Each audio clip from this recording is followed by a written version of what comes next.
berada pada lingkup anggaran nasional, dalam hal ini APBN. Kenapa? Karena kalau APBD tentu tidak mampu memperoleh biaya yang terlalu besar dalam rangka menjawab kebutuhan pemulihan nasional.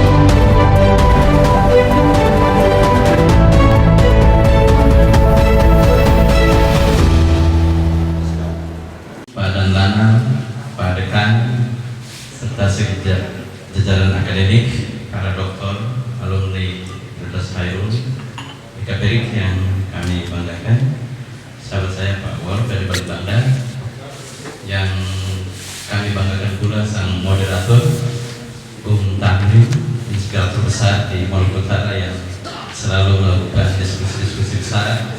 Saya kira gagasan besar ini harus disambut juga dengan yang besar. Baik, kebetulan Pak Kadis Perikanan, PLT Kadis Perikanan, beliau hari ini ada kegiatan dengan Kemenko Kemaritiman, dipanggil untuk diskusi tentang lumbung ikan nasional Maluku Utara, sehingga beliau tidak berkesempatan hadir. Saya tadi habis dohor ditelepon oleh sekretaris untuk mewakili Kadis, dan hari ini saya berada di ruangan yang sangat membanggakan ini. Baik Pak Tamrin, diskusi tema bicara tentang laut, ikan, dan manusia ini penting sekali. Pak Jadi, Pak Dekan, saya kira ini menjadi pukulan berat buat kita. Tapi saya ingin memberikan sebuah inspirasi besar dalam forum ini, sekedar mengenang kembali puisi Hairil Anwar dengan judul Beta Pati Rajawani, Anak Laut Berdarah Laut. Saya kira puisi ini memberikan inspirasi besar ketika tahun itu untuk kita anak-anak Maluku kembali pulang kampung untuk melihat Maluku Utara dalam konteks 70% adalah wilayah laut. Saya kira di ruangan ini juga para dokter-dokter Prancis pun kembali untuk melihat Maluku Utara karena lautnya, sehingga kembali berikrar untuk membangun laut. Keberkahan besar ketika 70% Tuhan mentakdirkan kita Maluku Utara sebagai wilayah laut. Lalu kita tidak hanya sekedar memandang laut, tapi kita harus bekerja sama yang disebut dengan corporate. Bekerja sama sektor perikanan, akademik perikanan, lalu kemudian semua untuk kita bagaimana membangun laut yang 70%. Ketika kita bicara tentang laut, tentu ada sumber daya di atas laut, sumber daya di dalam laut, dan sumber daya di bawah dasar laut.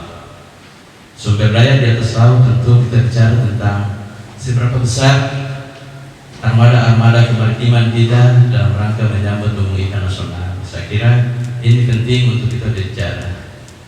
Kita tidak akan bisa ekspor ikan tanpa armada-armada kemaritiman yang tangguh. Kita ingin mendorong agar Dinas Kelautan dan Perikanan Provinsi Maluku Utara ke depan juga akan mendorong agar gelangan-gelangan kapal yang harus juga dibuka di Maluku Utara. Tidak hanya sekedar fiberglass, tapi harus armada-armada tonceng yang harus besar, dan ini harus dibangun di Maluku Utara. Untuk menuju ke situ, saya kira akademik juga harus mengkaderskan anak-anak jebolan dari tingkat politeknik sampai tingkat S1 untuk bisa membuat gelangan-gelangan kapal.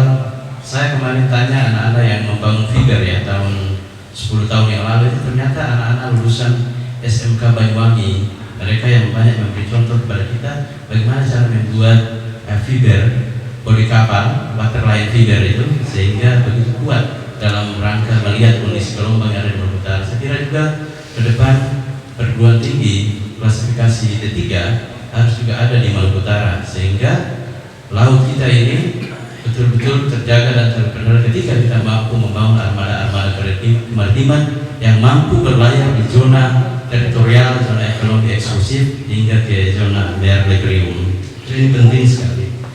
Nah, untuk itu yang kedua, kita bicara tentang sumber daya di kolom laut, tentu ikan. Ini menjadi PR exercise kita yang saat ini juga lumbung ikan nasional telah digelontorkan. Saya kemarin diskusi dengan Pak Kadis ketika sepulang beliau dari Jakarta, ternyata konsentrasi full untuk lumbung ikan nasional berada pada pengembangan budidaya perikanan. Budidaya perikanan ini tidak hanya bergerak pada traditional place atau traditional system.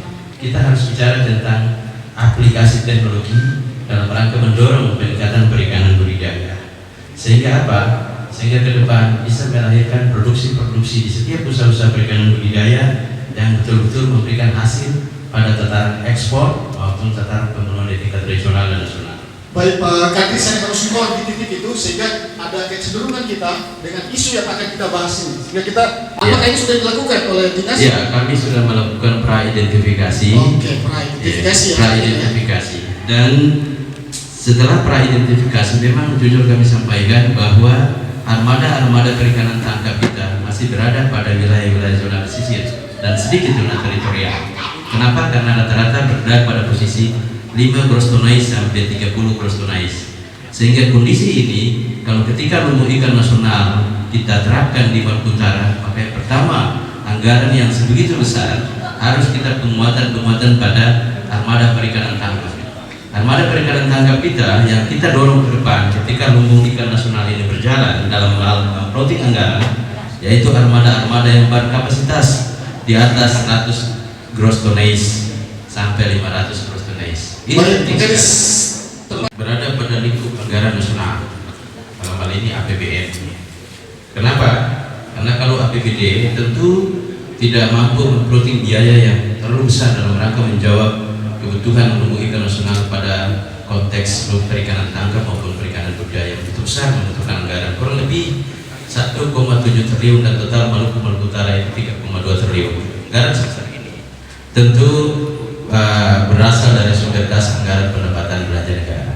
Dan perlu kami sampaikan ke Pak Moderator bahwa saya kemarin baru pulang dalam rangka identifikasi pengembangan kampung-kampung stream estate, kampung-kampung budidaya udang, dan Maluku Utara untuk saat ini dalam rangka mendukung lumbung ikan nasional 4 wilayah yang ditetapkan sebagai kampung budidaya. Taliabu ditetapkan sebagai kampung budidaya rumput laut, sedangkan Halmahera Selatan, Halmahera Utara, dan Halmahera sebagai stream estate kampung budidaya, kampung udang. Saya kira ini ke depan anggaran-anggaran yang cukup besar sehingga pemetakan anggaran ini sesuai dengan kondisi kewilayahan yang kita butuhkan, yang tentu pada perikanan tangkap dan perikanan budidaya. Baik, terima kasih. Terima kasih telah mensupport channel ini untuk terus berkembang. Jangan lupa subscribe guys, subscribe.